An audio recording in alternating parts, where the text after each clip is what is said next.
எனக்கு ஜீசஸை பிடிக்கும். வெற்றி பெற்ற ஒரு மனிதர், 33 வயசுல இறந்துட்டார். அவருடைய வரலாறு கேட்டா ரொம்ப ஆச்சரியமா இருக்கு. 29 வயசு வரைக்கும் ஒரு தச்சருங்க, ஒரு தச்சர் வேலையில் இருந்தவர்.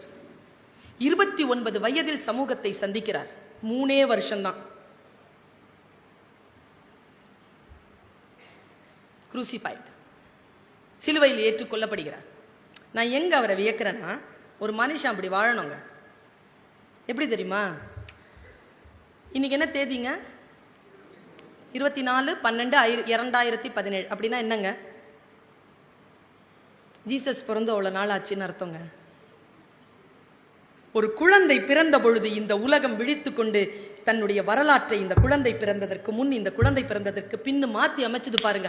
அது அந்த குழந்தையினுடைய வரலாறாக நான் பார்க்கிறேன். கிறிஸ்து பிறப்பதற்கு முன் கிமு கிபிங்கிற என்னது? கிறிஸ்து பிறப்பதற்கு முன், கிறிஸ்து பிறப்பதற்கு பின்.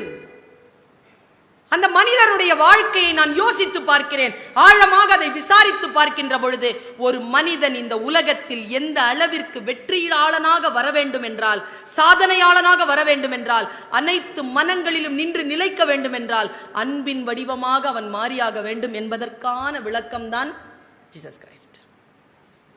அவர் ஒரு வார்த்தை சொல்றாருங்க, அவருடைய மலை பொழிவு. முடிஞ்சா இளைஞர்களுக்கு சொல்கிறேன், பைபிளை எடுத்து அவருடைய மலைப்பொழிவை வாசித்து பாருங்கள். காந்தியடிகளுக்கு ரொம்ப பிடிக்கும் அது. அவர் நிறைய கதைகளை சொல்லுவார். குரு இல்லையா? அவர் சொன்ன ஒரு கதையை சொல்லிட்டு நான் நிறுத்துறேன். கேள்விக்கான ஒரு 10 நிமிடம். ஜீசஸ் கிரைஸ்ட் சொன்ன கதை, குரு சொன்ன கதை. நான் எப்பவுமே சொல்லுவேங்க, வெறும் சொல் தான், வெறும் சொல். கருத்து ஏற்றினால் மந்திரம்.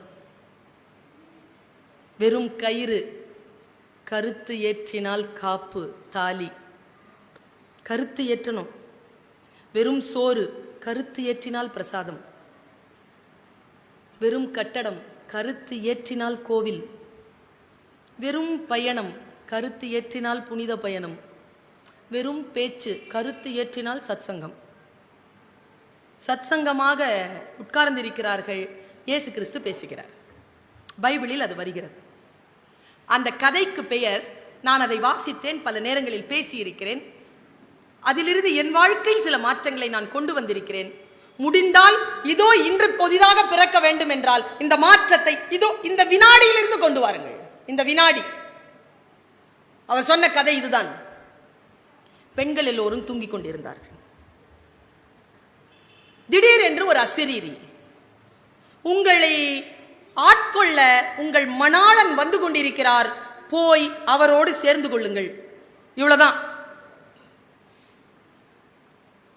எழுந்திருச்சாங்க 10 கன்னிமார்கள். எழுந்திருச்சு வேக வேகமா புறப்படுறாங்க. அதுல சில புத்திசாலி கன்னிமார்கள் என்ன செய்தார்கள்? தீப்பந்தங்களை எடுத்துக்கொண்டார்கள். தீப்பந்தங்களை எடுத்துக்கொண்ட கன்னிமார்களை பார்த்து மற்ற கன்னிமார்களும் தீப்பந்தங்களை எடுத்துக்கொண்டார்கள்.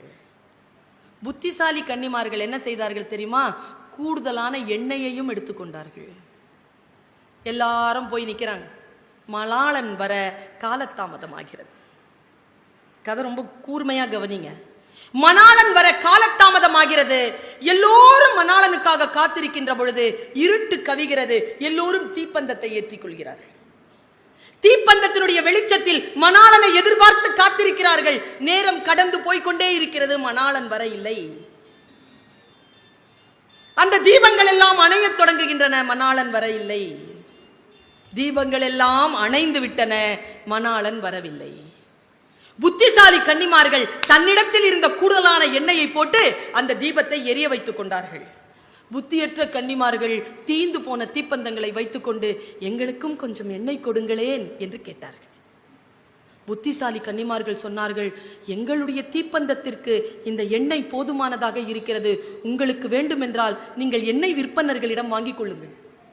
அவர்கள் வேக வேகமாக ஓடி போய் எண்ணெய் விற்பனர்களை சேர்ந்து எண்ணெய் வாங்கிக் கொண்டு திரும்புகின்ற அந்த நேரத்தில் மணாளன் வந்து விட்டார்.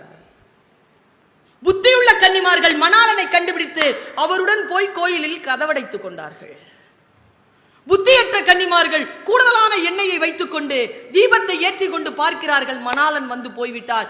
நேராக கோயிலுக்குள் போய் கதவை தட்டுகிறார்கள். கதை முடிகிறது. கதவை தட்டுகின்ற பொழுது உள்ளிருந்து கடவுள் சொன்னார், நீங்கள் யார்? நாங்கள் உங்களுக்காக காத்திருந்த கன்னிமார்கள். நீங்கள் யார் என்று எனக்கு தெரியாது. எனக்காக காத்திருந்தவர்களோடு நான் வந்து கதவடைத்துக் கொண்டேன். நீங்கள் திரும்ப போகலாம். இவ்வளவுதான் ஜீசஸ் சொன்ன கதை. இந்த கதைக்கு பெயர் ஆயத்தமாக இருங்கள். B prepare your self. வாய்ப்பை தவற விடுகின்ற பொழுது கதவு அடைத்துக் கொள்ளும். கதவு அடைக்கப்படக்கூடாது என்றால் கூடுதலாக ஆயத்தமாக இருங்கள். என் குழந்தைகளே, என் தோழமைகளே, என் உறவுகளே, கூடுதல் ஆயத்தத்தோடு இருந்து அந்த விழிப்புணர்வுடைய உச்சத்தில் நின்று கொண்டு வாழ்க்கையை சந்திக்கின்ற பொழுது நம்முடைய பிறப்பு என்று அந்த வினாடியில் புதிதாக நிகழ்ந்து கொண்டே இருக்கிறது என்று சொல்லிக்கொண்டு என் பேச்சை நிறுத்துகிறேன்.